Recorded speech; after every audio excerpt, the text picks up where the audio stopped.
Hi ನಮಸ್ಕಾರ, welcome back to my cooking channel. ನಾನಿವತ್ತು vegetable puffs ಹೇಗೆ ಮಾಡೋದು ಅಂತ ತೋರಿಸ್ಕೊಡ್ತಾ ಇದ್ದೀನಿ. ಇವತ್ತು ನಾನು ತವಾದಲ್ಲಿ ಹಾಗೆಯೇ ಓವನಲ್ಲಿ ಹೇಗೆ ಬೇಕ್ ಮಾಡೋದು ತೋರಿಸ್ತಾ ಇದ್ದೀನಿ.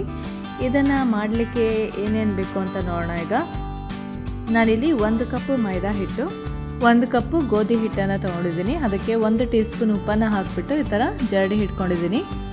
ಹಾಗೆಯೇ ಅದಕ್ಕೆ 2 ಟೇಬಲ್ ಸ್ಪೂನು ತುಪ್ಪನ ಹಾಕ್ತಾ ಇದ್ದೀನಿ. ತುಪ್ಪ ಹಾಕಿ ಈ ಥರ ಐಸ್ ಕ್ಯೂಬನ್ನು ಹಾಕಿದಂತಹ ನೀರಲ್ಲಿ ಇದನ್ನು ಚೆನ್ನಾಗಿ ಕಲಿಸ್ಕೊಳ್ಳೋಣ. ತಣ್ಣನೆ ಒಂದು ಕೋಲ್ಡ್ ವಾಟರ್, ನೀವು ನೀರನ್ನು ಫ್ರಿಜ್ಜಲ್ಲಿ ಇಟ್ಟು ಕೂಡ ಆ ನೀರನ್ನು ಯೂಸ್ ಮಾಡಿಕೊಂಡು ಕಲಿಸ್ಕೋಬೋದು. ಹಿಟ್ಟು ಗೋಧಿ ಹಿಟ್ಟು ನಾವು ಚಪಾತಿಗೆಲ್ಲ ಕಲಿಸ್ತೀವಲ್ಲ, ಅದಕ್ಕಿಂತ ಸ್ವಲ್ಪ ಗಟ್ಟಿಯಾಗಿರಲಿ. ಈಗ ಕಲಸಿದಂಥ ಹಿಟ್ಟನ್ನು ನಾನೊಂದು 10 ನಿಮಿಷ ಹಾಗೆ ಇಟ್ಟಿದ್ದೀನಿ ಅದನ್ನು ರೆಸ್ಟಲ್ಲಿ. ನಿಮಗೆ ಟೈಮ್ ಇದ್ದರೆ ಒಂದು 20 ನಿಮಿಷ ಆದರೂ ಹಾಗೆಯೇ ಇಡಿ.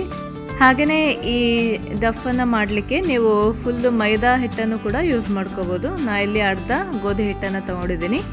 ನೋಡಿ, ಇಲ್ಲಿ ನಾನು ಇದನ್ನು ಸೆಪ್ರೇಟ್ ಮಾಡ್ಕೊತಾ ಇದ್ದೀನಿ 2 ಭಾಗ.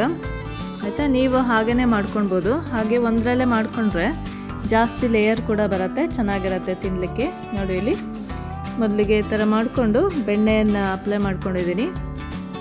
ಎಡಗಡೆ ಬಲಗಡೆ 2 ಕಡೆನೂ ಫೋಲ್ಡ್ ಮಾಡಿಕೊಂಡು ಬುಕ್ ಫೋಲ್ಡ್ ಥರ ಮಾಡ್ಕೋಬೇಕಾಗತ್ತೆ. ನೋಡಿ, 2 ಮಾಡಿಟ್ಟಿರೋದು ನಾನೊಂದು 20 ನಿಮಿಷ ಇಟ್ಟಿದ್ದೆ ಫ್ರೀಝರಲ್ಲಿಟ್ಟು ತೆಗ್ದಿದ್ದೀನಿ. ಈಗ 2ನೇ ಸಲ ರೋಲ್ ಮಾಡ್ತಾ ಇರೋದು. ನೋಡಿ, ಈ ಥರ ರೋಲ್ ಮಾಡ್ಕೊಂಡ್ಬಿಟ್ಟು ಅದ್ರ ಮೇಲೆ ಬೆಣ್ಣೆ ಹಾಗೆಯೇ ಹಿಟ್ಟನ್ನು ಸ್ವಲ್ಪ ಹಾಕ್ಕೊಂಡು ನೀಟಾಗಿ ಫೋಲ್ಡ್ ಮಾಡ್ಕೋಬೇಕಾಗತ್ತೆ. ನೋಡಿ, ಈಗ ಇದನ್ನು ಕೂಡ ನಾನು ಫೋಲ್ಡ್ ಮಾಡ್ಕೊಳ್ತಾ ಇದ್ದೀನಿ. ನೋಡಿ, ಇದು 3ನೇ ಸಲ. ನಾನು ಟೋಟಲ್ ಆಗಿ 3 ಸಲ ಅಷ್ಟೇ ಫೋಲ್ಡ್ ಮಾಡಿದ್ದೀನಿ. ನಿಮಗೆ ಟೈಮ್ ಇದ್ದರೆ 5 ಸಲ ಆ ಥರ ಮಾಡ್ಕೋಬೋದು, 5-6 ಸಲ.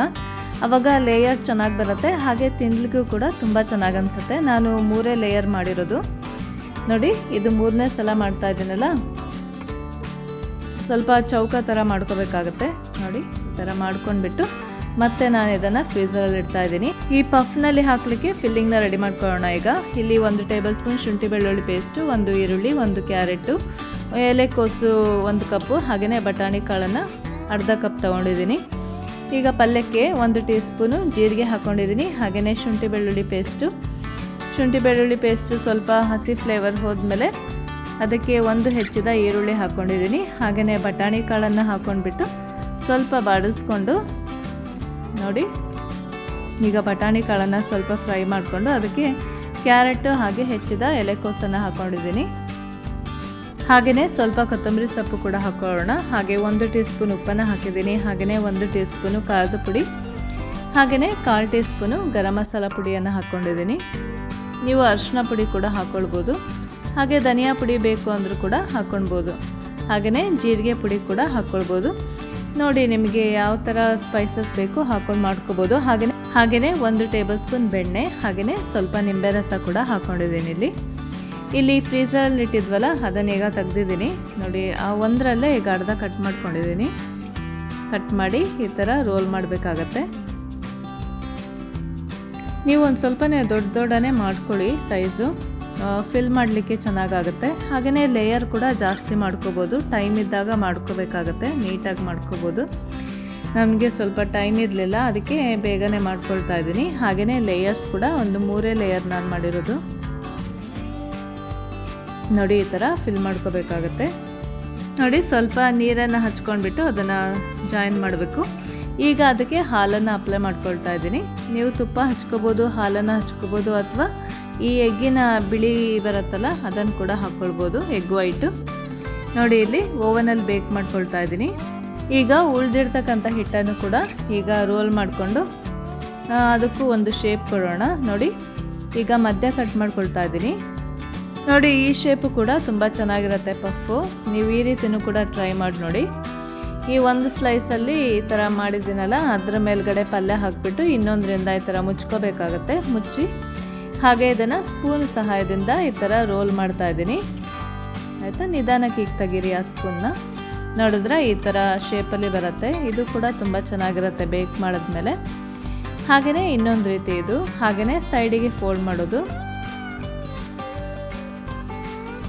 ಆಯಿತಾ, ನೋಡಿದ್ರೆ ಈ ಥರ ಮಾಡ್ಕೋಬೇಕಾಗತ್ತೆ. ನೀವು ರೋಲ್ ಮಾಡುವಾಗ ಜಾಸ್ತಿ ಉಜ್ಜಬಾರ್ದು, ಹಾಗೆ ಲೈಟಾಗಿ ರೋಲ್ ಮಾಡಬೇಕಾಗತ್ತೆ. ಇದಕ್ಕೂ ಕೂಡ ಹಾಲನ್ನು ಅಪ್ಲೈ ಮಾಡ್ತಾ ಇದ್ದೀನಿ. ಇದನ್ನು ತವಾದ ಮೇಲೆ ಬೇಕ್ ಮಾಡ್ಕೊಳ್ಳೋಣ. ನೋಡಿದ್ರೆ ಇದನ್ನು ಹಂಚಿನಲ್ಲಿ ಬೇಕ್ ಮಾಡ್ತಾ ಇದ್ದೀನಿ. ಹಾಗೆ ಇದು ಓವನಲ್ಲಿ ಕೂಡ ಬೇಕಾಗ್ತಾ ಇದೆ. ನೋಡಿ ಇಲ್ಲಿ ರೆಡಿಯಾಗಿದೆ ವೆಜ್ ಪಫು. ಇದು ಓವನಲ್ಲಿ ಬೇಕಾಗಿರ್ತಕ್ಕಂಥದ್ದು ರೆಡಿಯಾಗಿದೆ. ಹಾಗೆಯೇ ಈಗ ತವಾದ ಮೇಲೆ ಬೇಕಾಗಿದೆಯಲ್ಲ ಅದು ಕೂಡ ನೀವು ನೋಡ್ತಾ ಇದ್ದೀರಾ. ನೋಡಿದ್ರೆ ತಿನ್ನಲಿಕ್ಕೆ ತುಂಬ ಚೆನ್ನಾಗಿರುತ್ತೆ. ನೀವು ಕೂಡ ಖಂಡಿತ ಟ್ರೈ ಮಾಡಿ ನೋಡಿ. ನೋಡಿ ಕಲರ್ ಕೂಡ ನಾವು ಬರೀ ಹಾಲನ್ನಷ್ಟೇ ಅಪ್ಲೈ ಮಾಡಿರೋದು. ನೋಡಿದ್ರಾ ಓವನಲ್ಲಿ ಇದು ಬೇಯಲಿಕ್ಕೆ ಒಂದು 25 ನಿಮಿಷ 25-30 ನಿಮಿಷ ಹಿಡಿಯುತ್ತೆ. ಅದೇ ಈ ತವಾದ ಮೇಲೆ ಅಂತ ಹೇಳಿದ್ರೆ ಸ್ವಲ್ಪ ಟೈಮು ಚೇಂಜ್ ಆಗುತ್ತೆ. ನೋಡಿ ಈ ಥರ ಕಲರ್ ಬರೋವರೆಗೂ ನೀವು ತವಾ ಮೇಲೆ ಕುಕ್ ಮಾಡ್ಕೋಬೇಕಾಗತ್ತೆ. ತುಂಬ ಕ್ರಿಸ್ಪಿಯಾಗಿ ತುಂಬ ಚೆನ್ನಾಗಿರುತ್ತೆ ತಿನ್ನಲಿಕ್ಕೆ. ಖಂಡಿತ ಮನೆಯಲ್ಲಿ ಟ್ರೈ ಮಾಡಿ ನೋಡಿ.